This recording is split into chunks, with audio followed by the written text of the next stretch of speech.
देश की राजधानी दिल्ली की डीटीसी की बस में चढ़ी थी। उसका सफर 40 मिनट का था, लेकिन 40 मिनट बाद जब वो बस से उतरी तो उसकी आंखों में आंसू थे, नफरत थी उस शहर और समाज के लिए जिसने उसके हौसले को तोड़ दिया, उसके भरोसे का कत्ल कर दिया, उसके अरमानों को कुचल दिया। क्या हुआ था उस बस में नेहा के साथ कि उसे पूरे शहर से नफरत हो गई। 40 मिनट तक उसने क्या झेला जो उसके घंटों तक आंसू नहीं रुके। 40 मिनट में कैसे उसके लिए पूरा शहर, पूरा समाज नफरत की वजह बन गया। बताऊंगी और सुनाऊंगी उस लड़की की जुबानी की कैसे उसके दिल्ली की एक बस में 40 मिनट तक नर्क भोगा और समाज में खुलेआम घूमने वाले राक्षसों से सामना किया।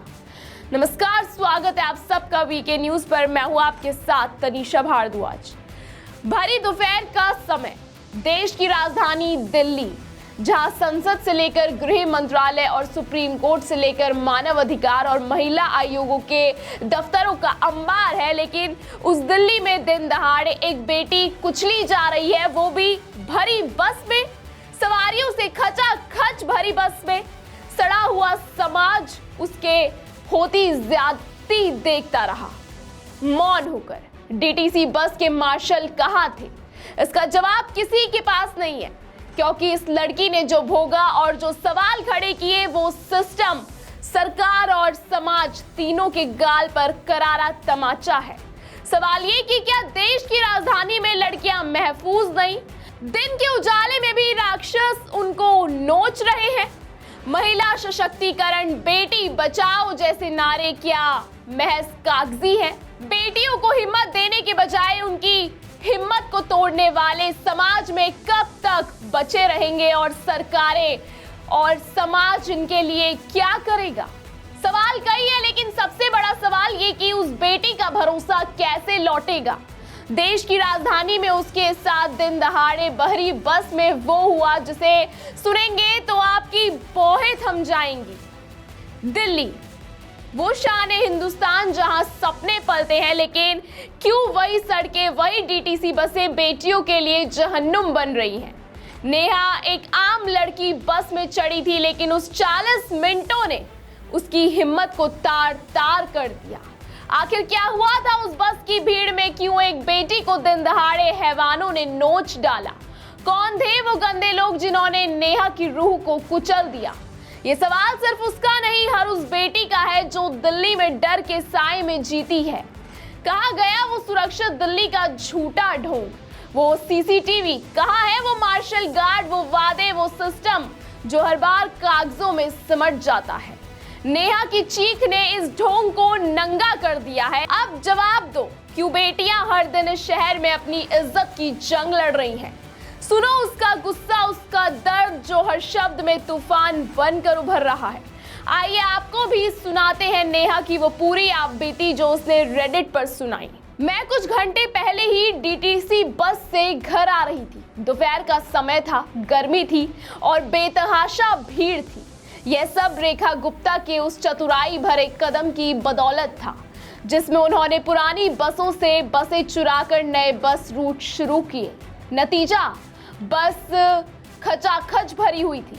आखिरकार मुझे 7-8 स्टॉप के बाद सीट मिल गई। तभी एक आदमी जो शायद 50 साल का था आया और अपनी जांघों को मुझसे सटाने लगा। मैंने कहा, कृपया पीछे हट जाइए। वह नहीं हटा। कुछ मिनट बाद वह अपनी बॉडी को मेरी तरफ दबाता रहा और उसका हाथ साफ तौर पर मेरी छाती को छू रहा था। मैंने फिर उससे कहा, आगे जाकर खड़े हो जाओ। आखिरकार वह हटा, लेकिन मुझे एक सनकी की तरह घूरता रहा जब तक कि वह नीचे नहीं उतर गया। और जब मुझे लगा कि अब सब खत्म हो गया, तभी एक और आदमी जो शायद 40 साल का होगा आया और उसने भी ऐसा ही किया जैसा लोग कहते हैं। इन चीजों से बचने के लिए मैंने वो सब कर रखा था।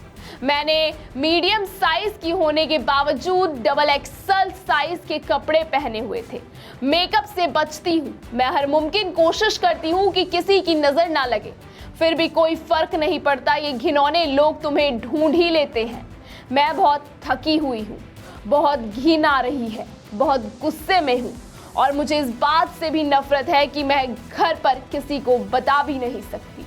मुझे नफरत है कि इस शहर से मुझे दिल्ली से नफरत हो गई है और इससे पहले कि कोई कहे मेट्रो ले लो, मैं नहीं ले सकती। मेट्रो स्टेशन मेरे घर से बहुत दूर है और मैं इतनी दूर आने जाने का समय या रोजाना का खर्च नहीं उठा सकती। बस ही एकमात्र विकल्प है, जो अब तो वो भी एक बुरे सपने जैसा लगता है। सिर्फ 40 मिनट में 2 अलग अलग आदमियों ने मुझे छुआ, मुझे धक्का दिया और मुझे अपने ही बदन में घिनौना एहसास कराया और मैं कुछ नहीं कर सकी। मैंने कई बार कहा कृपया हट जाओ, लेकिन कोई फर्क नहीं पड़ा। उन्होंने फिर भी वही किया जो वे चाहते थे। मुझे अब भी घिन आती है, जैसे उनका स्पर्श मुझ पर चिपका हुआ है, चाहे मैं कितनी भी बार हाथ धोऊं या नहाऊं। मुझे इस शहर से नफरत है, मुझे इस व्यवस्था से नफरत है और मुझे इस बात से नफरत है कि औरतों को इसमें जिंदा रहने के लिए खुद को सिकुड़ना पड़ता है। तुम लोग नहीं समझते कि कैसा लगता है, कैसा जलता है, कैसे अंदर से तोड़ देता है। ये लिखते हुए मैं अभी भी रो रही हूँ, बस कहीं ना कहीं अपनी बात कहनी थी। ये सुनकर क्या आपका खून नहीं खौला? नेहा की चीख अब सिर्फ उसकी नहीं, हर उस बेटी की आवाज है जो दिल्ली की सड़कों पर डर के साए में चलती है। 39 मिनटों ने ना सिर्फ नेहा को तोड़ा, बल्कि समाज और सिस्टम के झूठे दावों को बेनकाब कर दिया। आखिर कब तक बेटियां इस जहन्नुम में जलेंगी? कब तक डीटीसी बसें राक्षसों का अड्डा बनी रहेंगी? कहाँ है वो बेटी बचाओ के नारे? कहाँ गुम हो गए वो मार्शल गार्ड, वो सीसीटीवी, वो सुरक्षित दिल्ली का वादा? नेहा की आंखों के आंसू, उसकी रूह की चीख, हर उस बेटी का गुस्सा है जो इस शहर में अपनी इज्जत की जंग लड़ रही है। अब सवाल ये नहीं कि क्या हुआ, सवाल ये है कि कब तक बेटियां दिन दहाड़े कुचली जाएंगी? कब तक सिस्टम चुप रहेगा? दिल्ली जागो, सरकार जवाब दो। अब क्यों सरकार चुप है? अब क्यों सरकार जवाब नहीं दे रही? क्या सरकार को नेहा के साथ जो हुआ उसकी भनक नहीं लगी? फिलहाल इस खबर में इतना ही। इस खबर पर आपकी क्या राय है? कमेंट सेक्शन में हमें जरूर बताइएगा। क्या आपने भी वो फील किया जो नेहा के साथ हुआ? तो जरूर बताइएगा। ऐसी तमाम बड़ी खबरों को लगातार देखने के लिए बने रहिए वीके न्यूज के साथ। वीके न्यूज, राष्ट्र के नाम।